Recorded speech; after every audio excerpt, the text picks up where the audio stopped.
Doom 3 Resurrection of Evil is the first expansion pack for Doom 3, which came out in August of last year. This expansion pack picks up about 2 years after the first game, where Union Aerospace has rebuilt the base on Mars. They picked up a signal from an artifact that was buried beneath the surface, so they've got their science teams down there investigating.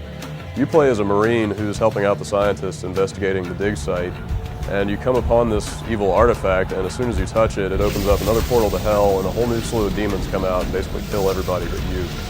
So you're the only surviving Marine, and you have to fight your way through the invasion in the base. You're helped by Dr. Elizabeth McNeil, who was referenced in the first game but wasn't actually in the game. And you'll basically just have to fight wave after wave of enemies as you make your way through the base and try to get back to hell and seal the artifact there.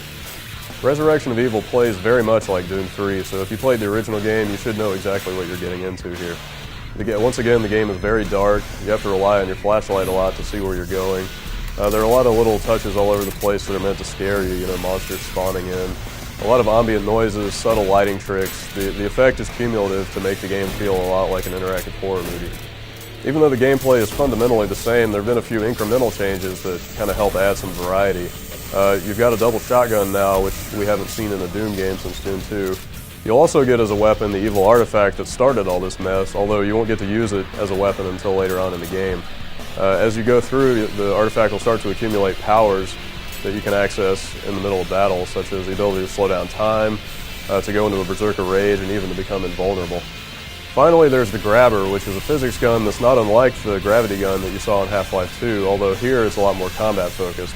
You can use the Grabber to grab things like fireballs that enemies throw at you and fling them right back, which can act as a really powerful weapon.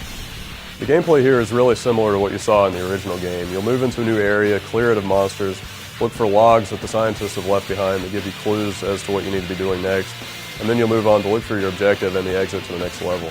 The action can get a lot more furious than it was in Doom 3, mainly because Resurrection of Evil throws a lot more enemies at you at once. Sometimes you'll be dealing with 5 or 6 enemies at a time, and you'll have to use your hell powers to manage all those threats at once. Resurrection of Evil starts off strong.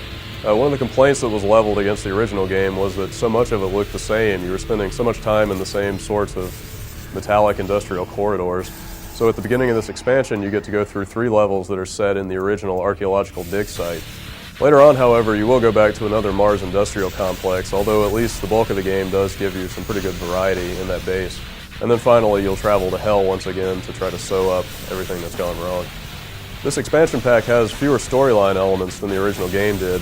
You'll still pick up a lot of PDAs, but for the most part, those are just to update your security clearance to get through new doors. You won't have to spend as much time reading emails and listening to audio logs to get clues. And there are also only a few cutscenes in the game to break up the action. On the multiplayer side, the biggest addition is Capture the Flag, which was missing from the original game. This was done by 3Wave, who are the guys that did Capture the Flag way back when for the original Quake.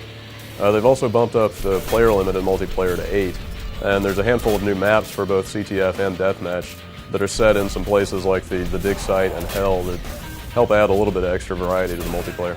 When it comes down to it, Resurrection of Evil is basically just more Doom 3, and since it's an expansion pack, that's exactly what it should be.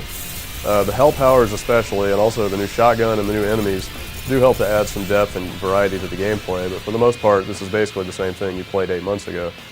Given that that's the case, if you like Doom 3 a lot, this is exactly what you're looking for.